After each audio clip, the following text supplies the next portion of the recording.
Bonjour. Ça va bien? Ça va. Alhamdulillah.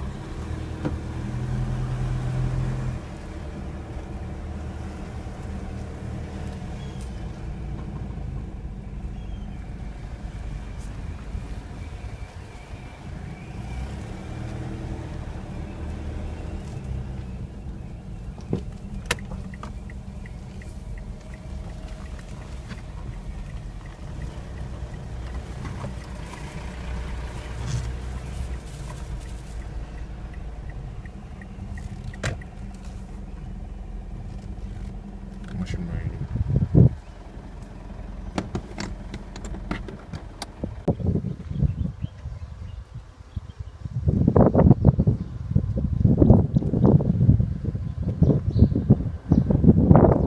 sama gars yi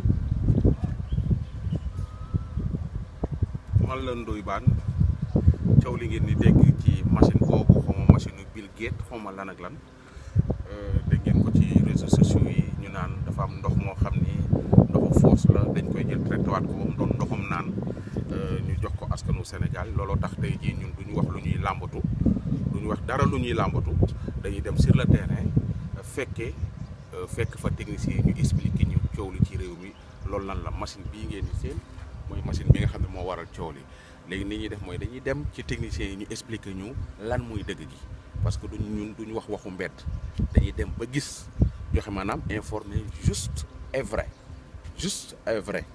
tey jii heure bii nga xam ne jour repos la ñëpp ngi toog seen kër yi mais ñun dañuy dem pour xool li nga xam ne moom moo di dëgg gi ñu daal koy jox askan wi kon boog sama gars yi topp leen. yaa ngi leer da nga mën a ça va.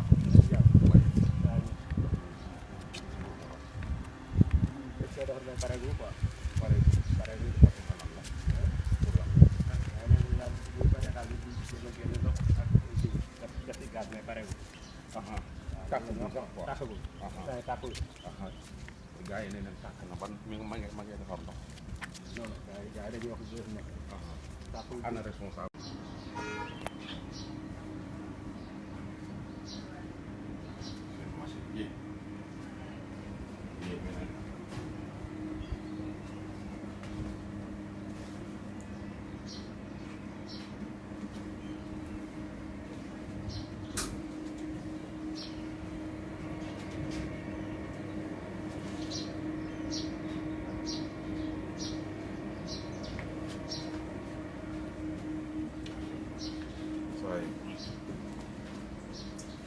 saa ñu ngi dugg si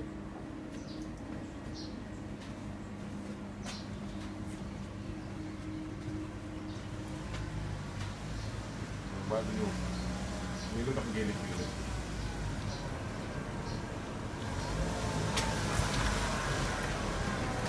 xanaa ci aaw bi nga aaye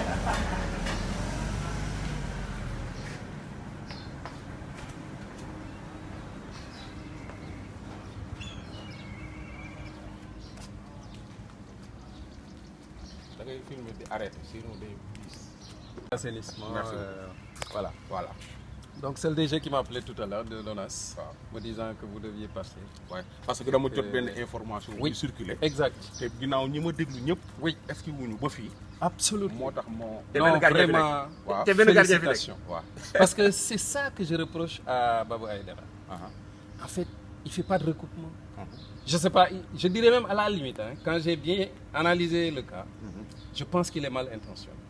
Tu sais ce qu'il a fait? Il est passé derrière le mur là. Il s'est mis là-bas, il a filmé une partie. En fait, il a fait comme s'il avait fait une découverte. Quelque chose qu'on cachait et lui, il est passé derrière pour pouvoir filmer. Mais vous êtes venu ici sans problème. Bel gardien. On reçoit des centaines de personnes par an qui viennent visiter ça. Des étudiants de l'ESP, de Thiès, des lycées, des élèves, des experts ou des acteurs de toutes sortes qui viennent de l'Asie, de l'Europe, des États-Unis, de l'Afrique. Tous les mois, on reçoit des délégations en pagaille. Donc c'est pas caché. On en a parlé sur le site de l'ONAS, à la presse, hein. sur le site à la presse. Il y a 3 ans. Il y a le bulletin de l'ONAS qui sort quasiment tous les mois, depuis toujours. Donc il n'y a aucune cachette en réalité. La vérité, c'est que c'est un test. Et que bon, un test, tu ne peux pas communiquer sur des résultats que tu ne maîtrises pas encore. C'est juste ça. mais scientifique yi. Mais bon, on est en relation avec l'université, avec le laboratoire agréé de l'ESP, qui est un des labos agréés par le ministère de l'Environnement au Sénégal. On travaille avec le laboratoire LANAC. fii lañ koy sotti ñu traité. donc 4 stations moo fi nekk bu si nekk dina jot li mat ci mot 50 camions par jour.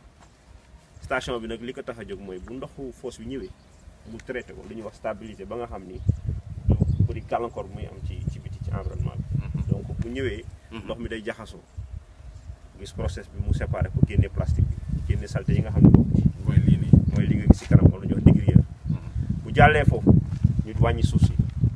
bu ñu wàññee suuf si mu dem ci bassin pële foofu moom décantation moo koy am day téye bu téyee la ci diis dem ci suuf ndox mi nekk ci digg bi li ci kaw moom la ñuy wax compost mooy flotte li ci kaw nii moom la ñuy jël weer bu nekk yóbbu ko fële bâche ba la ngay séenee moom compost lay nekk baykat yi dañ koy utiliser comme fertiliser ndox mi nekk ci digg bi dañ koy yóbbu ci beneen bassin pour eggali traitement chimique bi nga xam ne day wàññi nitrote yi ci nekk ca suuf nag moom moo am ban bi genre ban ba la ñuy wax poudre vidange ban boobu moom la ñuy jël yóbbu ko lu ñuy wax lit de séchage yi nekk ci gannaaw ci lit de séchage yi nag moom la ñuy wàññee ndox donc process boobu moo fi nekk donc ci jàllee bu lay waxee ni compost bi nga xam ne moom mooy dem fële bu ñu ko jëlee traité ko bu paree dañ koy jaay baykat yi léegi da ngay génne ci station bi yu sew sawaan yooyu moom mooy tax nga mun dundal station bi parce que bu amul station du am camion yi fu ñu sottee te bu camion yi sotteewul ci station yi sotti ci mbedd mi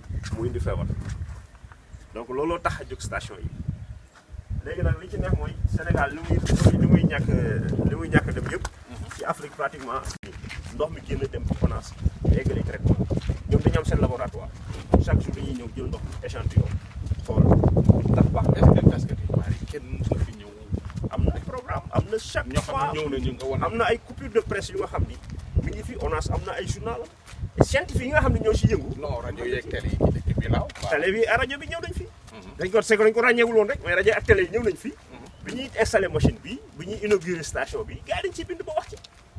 est-ce que expliqué nga leen ko comme ni. mais nii lañ ko waxee.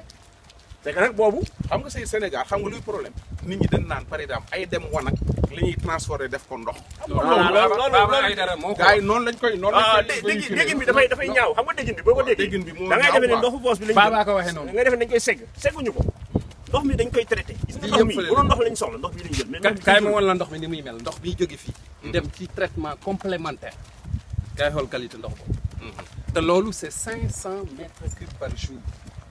ñun moom la ñuy yóbbu fi buu bi OP bi omniprocesseur su baree ba bari 2 mètres cubes lay génne donc bu doon ndox la ñu soxla dañuy yóbbu 500 mètres cubes par jour donc objectif bu machine bi du ndox.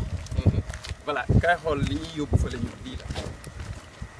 léegi su jógee fay ci. lii nii waaw moom laa yor xaaral ci wan la. lii ñu eggali. moom la ñuy pomper ñu gis nga ko fii lii mooy ndox bi ñun moom la ñuy pomper yóbbuwaat ko fële pour ñu gën ko traiter. ndox mi moom mooy lee. mooy lee machine bii moo ko defar te lii xam nga koo ko defar ay sénégalais 100%. bëri c'est mooy bi ñu arrosé 500 mètres cubes jour yi nga xam ne moom la ñuy dem ci maraîcher. moom laa lay expliqué nii gis nga camion yi ñëw fii 50 camion yi ñëw. waaw. li fiy jugee fii li fiy génne ndox mi la ak bu bële nga gis léegi ndox mi di génn. dañ koy yóbbu ci beneen traitement eggali traitement bi parce que dafa am lu ñuy wax DEC Sénégal. ñoom ñooy contrôler. ONAS sax mooy environnement. ne ko yow li ngay def baax na wala baax ONAS tamit chaque semaine chaque jour mu ñëw vérifier ndox mi ndax set na seetlu pour arroser donc ñaar yooyu fi génne léegi nag. li nga xam ne moom la ñuy wax buu bi. kooku ONAS moo koy gérer boobu. moom moo nekk ci station bi lii ay installation la yoo xam ne dafay jël ndox bi di ko traité di ko segg di ko traité di ko segg ba fin bi ndox mu leer lan ñu ngay am boobu la ñuy jox arroseur ñi nga xam ne nekk ci réseau bi tamit seen ndox fii lay ñëw. réseau Pikine bi quoi Pikine. ba mu set seen ndox fii lay ñëw. ñi am ñu réseau nekk ci réseau boobu fii lay ñëw ak ndox bi jóge fii moom la station bii di traité après jox ko maraîcher bokkul nag ak buu bi nga xam ne mooy buu bële këriñ lële moom la ñuy jël këriñ boobu indi ko fii pour omniprocesseur c'est ça donc ci biir këriñ boobu nag dafa des tuuti ndox à peu près 40% d'eau loolu nag 40% d'eau yooyu bu ñuy chauffé kii bi bu ñuy chauffé buu bi day évaporer mooy waral ñu récupérer tuuti ndox au cours du traitement de la boue. compost bi dafay am njëriñ gis gis nga ndox mi dañ koy jël mayee ko pratiquement amul njëriñ. buub ba fa nekk mooy bu la ñuy wax bu mooy pat bi moo fa des moom mooy ñëw ci machine bi. bële moo wowagul bii moo wow. voilà goog. wow la ni moom laa la wax mais c'est comme këriñ yenn saa yi na am tuuti ndox bu des ci biir. nee naa la këriñ bu xawee tooy tuuti boo ko boyalee du gaaw a boy. comme dañ koy boyal nag. ndox bi des ci biir. moom la ñuy génnee ci machine bi soo koy dugal ci fi ñu koy lakkee mu boy. donc lii la ñuy wax bout de vidange séché. donc boo xoolee amul xet parce que am na un traitement bu nga xam def nañ ko fële ba pare ba nga xam ni amatul xet am mu xeeñul neefere fi ne nii dara xeeñu si parce que genn wàllu traitement compost lay xeeñ sax booy xool buy am. léegi lii bu njëkk ba dañ koy foog ñu am fu ñu ko dugal parce que yii yëpp fa mu génn imaginer lii ni mu toll ci kër yi la jógee. boo gisee nga bëgg ko dajale doo am foo ko dajale léegi dëkk yu développé yi ñoom dañuy wut ay systèmes yu nga xam ni dañ koy traité ba nga xam ne du am espace bu toll nii am ñoo xam dañ koy lakk boo demee suet ñoom loolu lañu jël la ñu am incinérateur yu mag dugal ci lii boole ci ay mbalit yi. non da ngay jël may fël ni may taxaw ci bunt bi taxaw.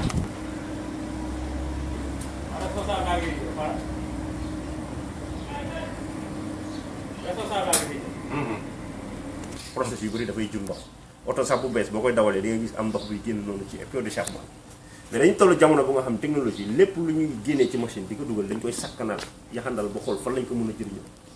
looloo indi bi ñuy def machine bi Bill Gates bi gars yi dawalee machine ba ñëw essayé ko ne ko léegi mu ngi lakk buub bi mi ngi génnee courant ndox mi dafa doon rogalaan mu ne mais lii dëkk bi dafa am problème ndox adduna yi dafa am problème ndox kon yàq ndox du yoon ñu ne mais yàquñu ko machine bee ko génnee mu ne bu ko machine bi génnee am na ñu soxla ndox donc seet leen lu ngeen machine bi am na feneen fu mu amoon. waaw am na feneen fu mu feneen daw na 2 ans Seattle machine bi Seattle lañ ko defaree Seattle fa la ñuy defaree Boeing fa la ñuy defaree NASA yi nga xam ne mooy daw si jaww ji foofu pratiquement mën nañu wax ni industriel yu mag yëpp lu ñuy defar foofu lañ koy defaree. donc ñooñu bu ñu defaree affaire bi gis ndox mi di wolongaan bu gis ne leen écoutez ndox mi am na dëkk yoo xam ni boo gisee ndox mi mu yàqu ni pertement la c'est leen ni ngeen ko récupérer alors nit ñi récupérer ndox bi nekk lac de Guiers ni ñuy récupérer yeneen ndox yi gars yi dugal système boobu ci machine pour traiter ndox mi ba nga xam ni moom dafa ni machine bi lépp lu ci dugg dafa war a organiser lépp lu ci génn dafa war a sell warul am benn loraange ci kenn mais li muy produire ci ndox bañ ko indee fu ba léegi matagul 2 barigo ci ndox par jour. bii waaw te machine bi ëpp na si njëg 1 milliard ku bëgg a produire ndox 1 milliard mu nga si def lu mat 10 forage. kon machine bi li muy produire ci ndox ñaata lay. matul ñaari barigo par jour. par jour ba mu ñëwee ba léegi réalité bi amagul ñu ñaari barigo ndox 3 ans ngi nii ñu ngi koy dawal di essayer. 3 ans. 3 ans machine bi yàgg na fi. ñetti at lañu bi ñëw inauguré nañ ko presse bi am na boo xoolee ci coupure de presse bu ngeen defee recoupement bu ndaw rek di nga gis soleil di nga gis L'Obs am na journaux yu bëri yu couvriroon bu ñu koy installé ba def ay reportage waaw mais expérimentation la comme yeneen expérimentation Israël ñu ngi def fii ay expérimentation yu bëri kenn waxu ko mais nag état day contrôler expérimentation da lay wax du ma ñëw damay xaar soo jëfee résultat yónnee ma xool chaque jour rek day ñëw xool li ngeen def li ngeen sànni si jaww ji li ngeen di génnee ndox mi ngeen di sànni Sénégal sax machine buy sànni ndox ci biti sax état dafay ñëw xool ndox moomu du am problème ci gàncax donc ça veut dire que du lu échappé kenn alors mais Bill Gates dafa dof ba war a génne lu nga xam day am loraange si nit ñi mu jaxasoo trop. d'ailleurs foofu dama intervenir pour wax ne li waral machine bi fondamentalement mu ngi bokk ci politique bu Bill Gates pour améliorer santé doomu aadama yi bi mu xoolee ne feebar yi bari na ñu gis ne feebar yu bëri ci assainissement la lii moom dafa ne nañu fexe ba am et puis mu gis ne itam lu toll ci 70% ba 100% maanaam kër boo téeméeri kër yoo jël juróom-ñaar fukk yo ba ca téeméer ba yépp assainissement autonome la ñuy utiliser maanaam fosse la ñu am ci génne ci tàngaay boobu mooy dem génne vapeur bi dem song benn machine bu ñuy wax machine à vapeur boobu moom mooy génne courant système boobu si centrale électrique yëpp noonu lay fonctionné dañuy lakk lu ñu lakk génnee dem ci vapeur bi génne dem attaque donc loolu lu bees mais li ñu ko boolee fii moom mooy njëriñ léegi fii ci suuf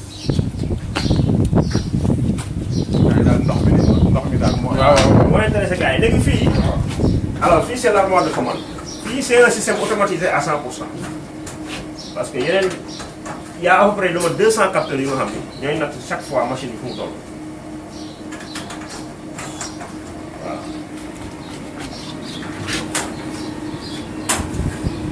donc fii ay capteurs la lii la ñuy wax automate programmable yow def naa ne war nga xam ne dañu la technicien nga ay automate ñoo fi nekk 200 capteurs ñoo jël information yi tàngaay bi seddaay bi position bi pression bi indi ko fii mu def programme bi fi nekk mu wax tàkkal fayal wàññi nga jël espèce loolu mooy système automatisé bi nekk donc machine bi koy dox c'est un système automatisé moom mooy dawal boppam boo ko xasee ba taal bouton bi rek moom mu continué daw mais yëpp da koy natt boo ko nee bout bi bu dugg fii te amul 30 degré tant que amul 30 degré du ful donc loolooy système automatique information yëpp ñu dañu envoyé ko ci fabricant yi ñoom ñuy xool système bi ndax mu ngi dox fonctionne correctement wala donc ça c'est l'armoire de commande. Alors ci benn partie ci machine bi la li ci neex mooy c'est vraiment un armoire sophistiqué.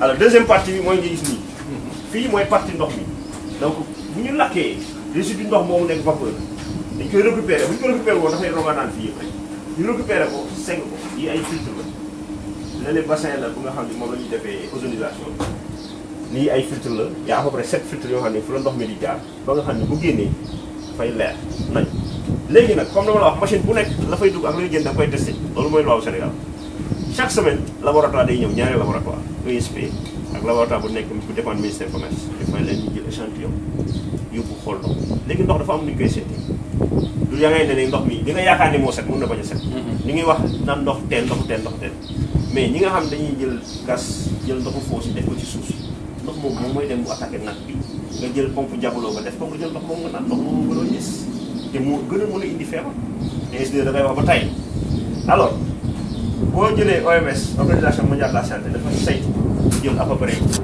16 ou 15 éléments yoo xam ne mu ne lii bu ñu ko xoolee ci ndox gis ko ci ndox moomu sell na bu ñu ko xoolee ci ndox gisuñu ko ci ndox moomu sell alors chaque jour dañuy jël ndox bi yóbbu xool comparé ko ak 16 yooyu chaque fois ñu comparé ko amul benn bu ci ëpp dafa méngoo li ak li OMS wax. mu gën a tuuti. ba loolu moo tax ñii wóolu seen technologie. Bill Gates ne comme loolu la man dinaa woon gars yi ne technologie bi waxuma la sax set na pour environnement bi mais set na pour nit ba nga xam ni mën nañ envisager dëkk yi nga xam dañu am problème ndox bañ ko soxlaa ñu utiliser ko nu leen neexee mu jël ndox bi robinet bi xel li naan ne gannaaw maa ngi naan keneen mun ne moom ci boppam xanaa gën a dugg bakkanam lu nga xam ne loolu jàmbur yi du ko naan mu ne comme lii la man xaaral ma naan su ma naanee xëy na ñenn ñi bu ñu gisee lañ xam ne machine bi wóor na looloo ko taxaw na jóg barigo bi mooy pour ndox mi xam nga barigo bi mënul def ay sachet ndox yooyu jaay chaque jour li day fees benn yoon lay fees chaque jour barigo bi benn yoon lay fees ci jour bi bu ma bëggee jaay ndox kay xanaa moo robinet bi sax dina am loo ci barigo ba kon machine bi li muy rëy ak li lay feesal benn barigo bi dina mën a feesal par jour. Exactement. Maintenant il faut comprendre système américain. américain dina xel. non dañu taal fay ñu ma taal ñu machine moo ça fait 1 mois et demi defe naa à peu près doxul. dañuy def dañ ko def pause li ma wax mooy dafa am système américain communication dafa am yoonam wax bu nekk ak cible moom bu muy def communication boobu ci internet bi li ko taxaw na jóg mooy borom alal yi la wax gis ngeen assainissement dugal leen ci seen alal di investir parce que mën na jur avenir ëllëg parce que ëllëg problème bu ndox la ñu am donc yéen ñëpp jël leen seen xaalis ngeen produire ngeen financer parce que xam-xam lu koy suukat du état xam-xam lu koy suukat mooy borom alal yi ñooy jëg wóolu techniciens yi ak ingénieurs yi ak scientifiques yi jox leen xaalis ñu créer ay machines donc message boobu la leen doon jox comme monde bi dafa am problème ndox boobu kenn ko miim ñun amuñu problème ndox ndox mi moo nekk nii. ndox mi moo nekk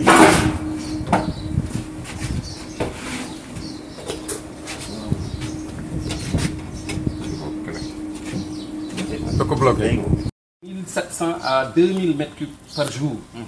foo koy dugal voilà léegi mu ne il faut ñu am système boo xam ne bu ñu ca dugalee buuba ba génne ko day leer ne dootul am benn microbe moom son principe de base c'était de tuer tous les pathogènes. ok d'accord on avance. léegi nag ci biir loolu nag. booy tuer pathogènes yi li mu ko waxee dafa am ay éléments yuy génn ci système bi objectif bi mooy traiter buy ba dootul gaañ kenn mais comme boo koy traiter day am chaleur boo koy traiter day am cendre boo koy traiter day am ndox moom mu ne pour jox valeur buy est-ce que yooyu di génn yépp mënuñu ko jéem a yaxanal ba génn ci aslëf ci xaalis loolu moo waral ñu ne dañuy jël chaleur bi transformer ko énergie électrique ñu yokk ci système électrique production électrique ñu ne cendre yi ñu ne cendre yi baax na ci mbay mi mais ñu def ay test pour xool lu muy joxe ci mbay mi test yooyu Sénégal lañ koy defee ak ISRA ku weddi na nga dem ISRA laaj leen résultat yu baax lañu ko test yi ñu ngi koy def ak école supérieure polytechnique pour partie génie civil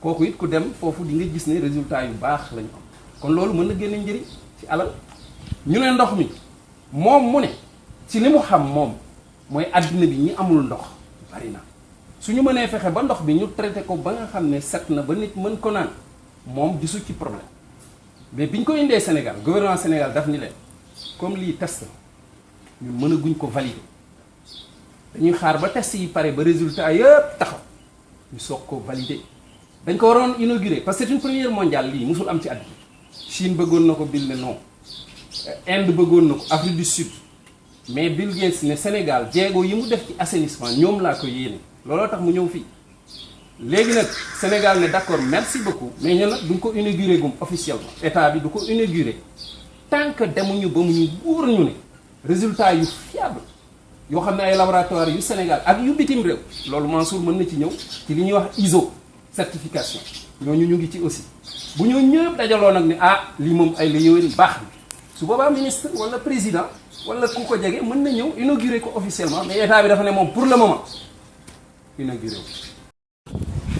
te ndox mi kat def na fi 1 mois bi ngay gis nii parce que machine bi 1 mois mu ngi nekk à l'arrêt mais ndox mi mooy génn mais lu si génn matul bari lii mu toll nii bu feesee bees bu doyee benn ba mu jeex day fees jeex jeex na fii nga gis ni machine bi dafay mesurer lu ñuy wax pH ak yeneen indicateurs yu lay wax ndox mi lu mu mel baax na wala baax donc machine bi la koy jox réaction. ndox mi yéen yenn saa yi ngeen naan ci.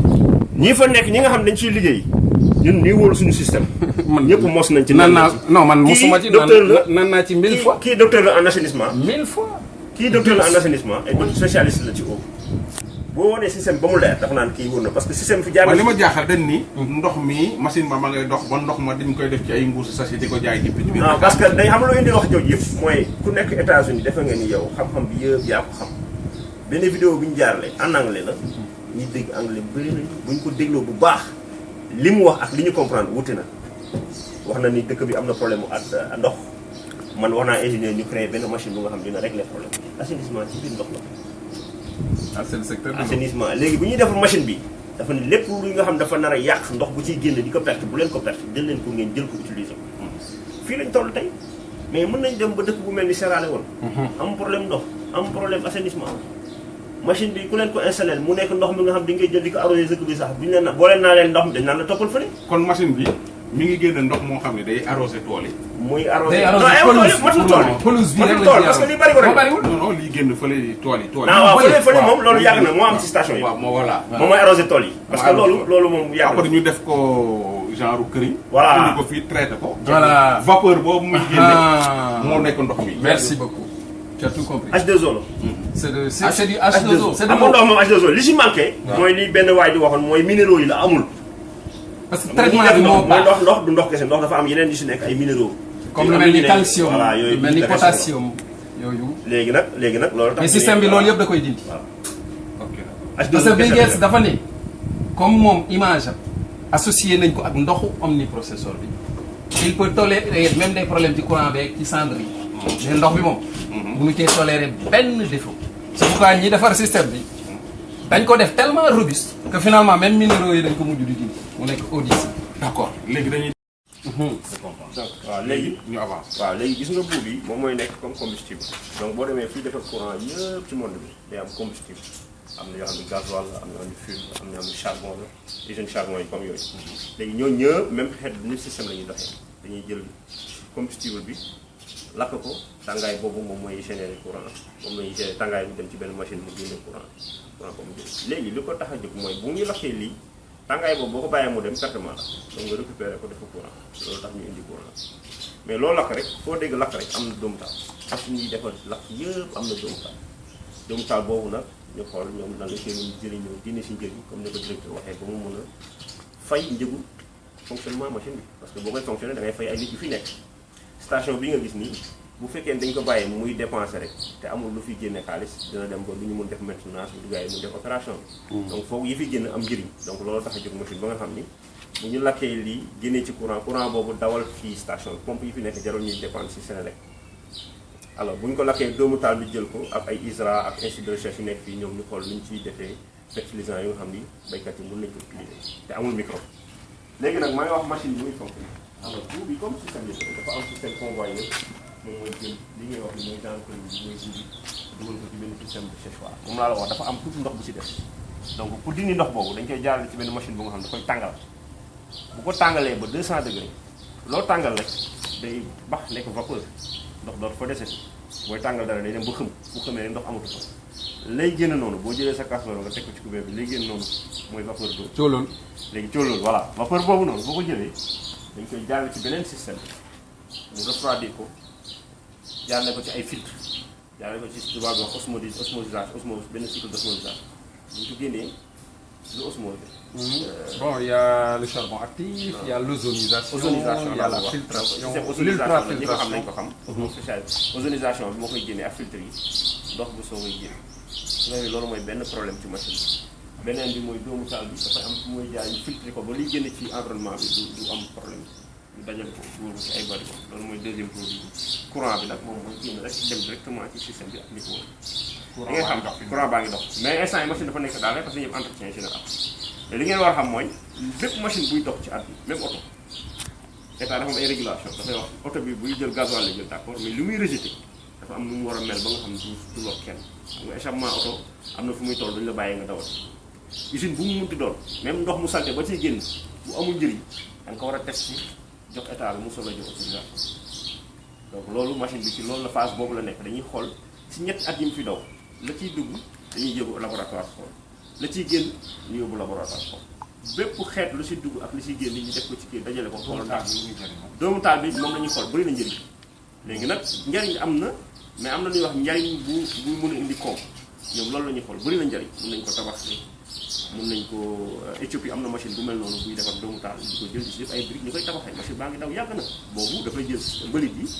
taal ko vidéo mi ngi ci net bi du Bill Gates ay africains ñoo ko defar di génnee ay briques yi ñu koy jël di ko tabax nee naa la boo demee Suez société Suez boo demee ay Europe am na fa ay machines yu bëri yoo xam ne ay incinérateur la dafay jël doomu taal bi def ko yeneen utilisation mais dëkk bu nekk ak réalité am fii am na usine ciment xëy na manqué ciment boobu ba nga xam ne mën nañu ko utiliser ciment même si mën nañu liggéey ci ciment mais fii dañuy xool donc comme bay bee su bëri gars yi nañ def ay recherche ak borom xam-xam yi ñu xool nan lañ ko mën a boolee ak yeneen affaire ba mu nekk fertilisant bu baax pour tool engrais mais loolu pareegul parce que xam-xam science dafa am yoon waaw loo def